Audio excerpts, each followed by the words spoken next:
बिस्मिल्लाहिर्रहमानिर्रहीम। बोलते कालम के साथ मैं आमिर रज़ा खान और आज मुझे बात करनी है क्रिप्टो करेंसी पर। जी हाँ, सारे लोग इस पर बोल पड़े। सब ने कहा कि शायद एक ख़बर जो एक चैनल के किसी प्रेसिडेंट, चैनल का प्रेसिडेंट भी होते हैं, मुझे तो यह पता चला है, उन्होंने ये ख़बर निकाली कि किसी सियासतदान के बेटे ने $100 मिलियन हार दिए दुबई में क्रिप्टो करेंसी के अंदर। और इसके बाद ये दे और ले दे, ऐसे लोगों ने इस क्रिप्टो करेंसी के ऊपर बात की। ना उस प्रेसिडेंट साहब ने बताया कि कौन था, किस सियासी शख्सियत का बेटा था जो उसके सामने मुफ्ती इस्माइल साबिक वज़ीर ख़ज़ाना बैठे थे।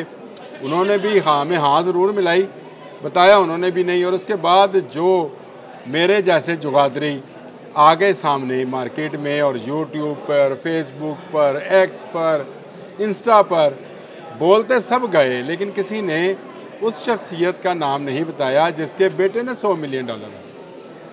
ये क्या मामला है, इस पर मैं नाम तो ज़रूर बताना चाहूँगा क्योंकि मैं चाहता हूँ कि आप तक सही इन्फॉर्मेशन पहुँचे। लेकिन सबसे पहले इस पर बात कर लेते हैं कि ये क्रिप्टो करेंसी है क्या। क्रिप्टो का मतलब होता है खुफिया, और करेंसी का मतलब आप जानते हैं ज़र है, रोमन वर्ड्स हैं।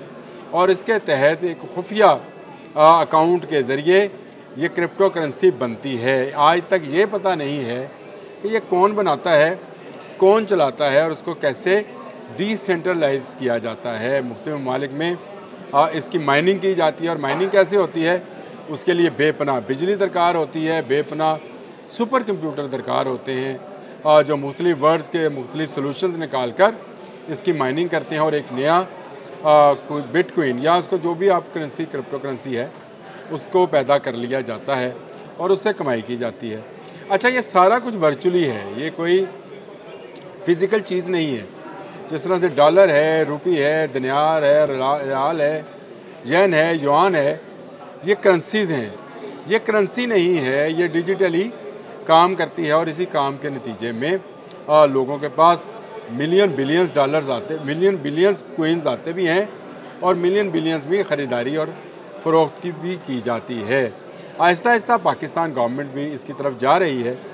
मेरी समझ से ज़रा बाहर है कि क्यों जा रही है, इसमें ब्लॉकचेन किस तरह से बनेगी और फिर क्या ये सेफ़ है।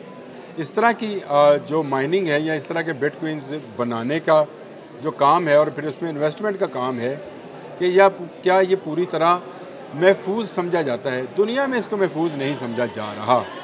दुनिया इसमें काम ज़रूर कर रही है। हर कोई चाहता है कि वो घर बैठे इन्वेस्ट करे, घर बैठे उसके पास आमदनी आ जाए, यानी इजी मनी है। और इजी कम इजी गो वाला जो मुहावरा है अंग्रेज़ी में, वो बिल्कुल बैन इस पर साबित होता है।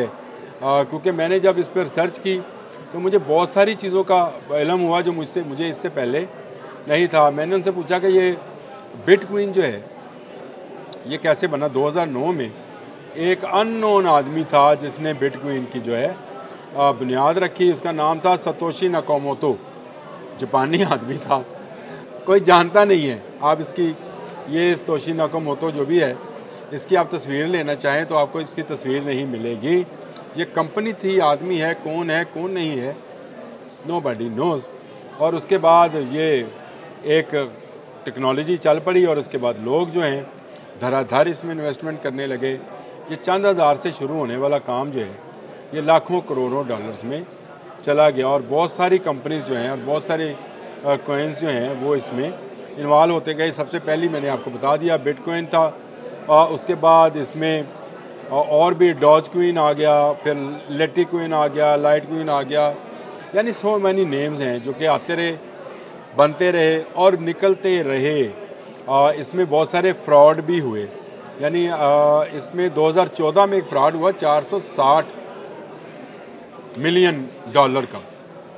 ये आप अगर इसको रुपए में कन्वर्ट करेंगे तो ये अरबों रुपए बनेंगे।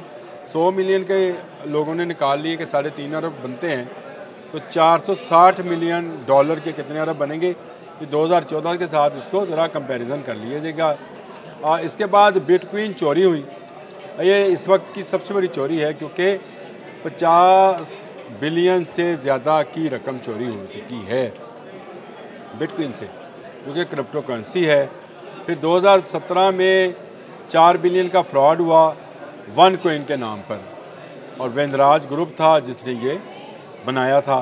वो हुआ, उसके बाद से बहुत सारे ममालिक से तकरीबन 175 ममालिक में इस पर फ्रॉड हो चुका है क्रिप्टो करेंसी के नाम पर। बहुत सारे स्कीमें जो हैं वो सामने आती हैं, लोग उसमें इन्वेस्ट करते हैं। वही बात कि घर बैठे कौन बनेगा करोड़पति, कौन बनेगा अरबपति, उसके सिलसिले में ये किया जाता है। और उसके बाद लोग जो हैं FTX, ये भी एक था जी, 8 बिलियन की गड़बड़ है इसमें यानी घपला हुआ है। और 2022 में 40 बिलियन का नुकसान हुआ। टेरा लूना एक बिटकॉइन था, उस पर या कंपनी थी इसके ऊपर। और इसमें बहुत सारी आगे इसमें टोकन स्कैम है, पता नहीं कौन कौन से स्क्वीम गेम है, इस तरह की बहुत सारी बिटकॉइन के ऊपर फ्रॉड होते चले जा रहे हैं। मेरा मकसद आपको ये तफसील और ये तारीख़ बनाना नहीं है। मेरा सिर्फ कहने का मतलब ये है कि ये बॉल पॉइंट मेरे हाथ में है तो मेरा है, लेकिन यही बॉल पॉइंट हज़ारों की तादाद में अगर कंप्यूटर में भी मौजूद हों जिनको मैं अपने हाथ में नहीं ले सकता तो वो मेरे नहीं हैं। मुझे कोई भी हैकर उसमें लूट सकता है, कोई भी हैकर इसको बंद कर सकता होगा। आखिरकार ये इतना महफूज तो नहीं है, चोरी हो चुका है पहले भी, अब भी लोग धड़ाधड़ इसमें इन्वेस्ट कर रहे हैं, लोग धड़ाधड़ इसकी तरफ जा रहे हैं, इन्वेस्ट कर रहे हैं। यहाँ का पैसा, यहाँ के लोगों का पैसा लेकर बाहर के ममालिक में बैठकर दुगना माल बनाने, वो डबल शाह वाला मामला सुना है, वही मामला है कि आज बिटकॉइन में इतने पैसे लगाओ तो इतने करोड़ का हो गया, जब इसकी कीमत गिरती है तो फिर कौन कितने करोड़ का रहेगा। गिरा भी है ना जी, गिरा भी है, चढ़ता भी है, तो ये एक तरह का सट्टा है। नबी अकरम सल्लल्लाहु अलैहि वसल्लम ने इसीलिए सट्टेबाजी से मना फरमाया है और इसके बारे में बड़ी सख्त वईद है कि जो माल आपके अपने पास नहीं है ना आप उसका सौदा कर सकते हैं, जो आपकी जिन्स हाथ में नहीं है। उसमें एक मशहूर वाक़या भी है कि एक दफ़ा अजनास से भरे ऊँट आए और जिन्स जो है वो उतारी जाने लगी, लेकिन नबी अकरम सल्लल्लाहु अलैहि वसल्लम ने वो जौ या वो ज्वार या गंदम जो भी था उसको इसलिए नहीं ख़रीदा कि जब तक ये मालिक के कंट्रोल में नहीं आ जाती, उसकी जगह पर नहीं चली जाती, उसकी पोजेशन उसके पास नहीं आ जाती, उस वक़्त तक वो इसको ना फ़रोख्त कर सकता है, ना कोई ख़रीद सकता है। अगर ये ऐसा किया जाएगा तो ये एक तरह का सट्टा होगा, किसी को कुछ पता नहीं होता कि ये गंदम किसकी है। तो इसी तरह ये कोइन का भी नहीं पता कि कहाँ से चल रहा है, कौन इसको चला रहा है, कौन इसको बना रहा है, माइनिंग का सिस्टम क्या है, लेकिन लोग धड़ाधड़ इसमें पैसा इन्वेस्ट किए जा रहे हैं। पिछले दिनों एक स्पोर्ट्स ऑर्गेनाइज़र से मुलाकात है, खतून ऑर्गेनाइज़र हैं, तो मैंने उनसे पूछा कि क्या कर रही हैं, तो उन्होंने कहा जी मैं तो आजकल बिटकॉइन का काम कर रही हूँ, क्रिप्टो करेंसी नहीं, क्रिप्टो का काम कर रही हूँ। मैंने कहा क्रिप्टो का क्या काम कर रही है? कहती है ये पूरी दुनिया कर रही है। उस वक्त मुझे एहसास हुआ कि ये क्रिप्टो पे बहुत सारे लोग यहाँ की प्रॉपर्टियाँ बेचकर, जेवर बेचकर अपने कारोबार ख़त्म कर कर इसमें इन्वेस्ट किए जा रहे हैं, धड़ाधड़ इन्वेस्ट किए जा रहे हैं इस लालच में कि ये डबल शाह की तरह जब वापस रिटर्न आएगा तो दुगना हो जाएगा। लेकिन ये कोई नहीं सोच रहा कि ये वर्चुअल है, ये अगर एकदम से बंद हो गया इसका सिस्टम तो फिर कौन से कोइंस और कौन से अरबों खरबों डॉलर वो कहाँ से आएंगे। अब आ जाए उस सियासतदान की तरफ जिसके बेटे का नाम आया है कि दुबई में $100 मिलियन जो है हार चुका है। तो जनाब ये दूसरी जंग अज़ीम में ये थ्योरी निकाली गई थी कि अगर आपने किसी साजिश को प्रोपोगेट करना है तो उसका एक तरीक़ाकार ये भी है कि आप बेनामी बात को मार्केट कर दें, यानी ये कह दें कि हमने देखा है कि फ़लाँ जगह से फ़लाँ फ़ौजें जो हैं वो दाखिल हो रही हैं। चले ये बात कर लेते हैं कि जर्मनी की फ़ौजें, अब उसकी कोई तस्दीक कोई कुछ नहीं है, लेकिन इस बात को लेकर जब 100 लोग चलेंगे तो मुख्तलिफ़ लोगों के नाम लेते चले जाएंगे। यही कुछ इसमें भी हो रहा है। बहुत सारे सियासतदान जो हैं वो अपनी वजाहतें पेश कर रहे हैं, उनके यहाँ तो बेटा ही नहीं है। कुछ ऐसे भी हैं जिन्होंने कहा मेरा बेटा तो अभी 10-12 साल का है, वो दुबई कैसे जा सकता है। तो ऐसे में आपने सिर्फ एक कांटा सा फेंका और उसमें एक बात छोड़ दी कि $100 मिलियन जो है, $100 मिलियन जो है वो किसी सियासतदान का बेटा। अगर आप इतने बड़े सहाफ़ी हैं और आप मुफ्ती इस्माइल साहब इतने बड़े जो हैं, साबिक़ वफाकी वज़ीर हैं और सियासतदान हैं, आप नाम लेते, आपको तो नाम लेना चाहिए था।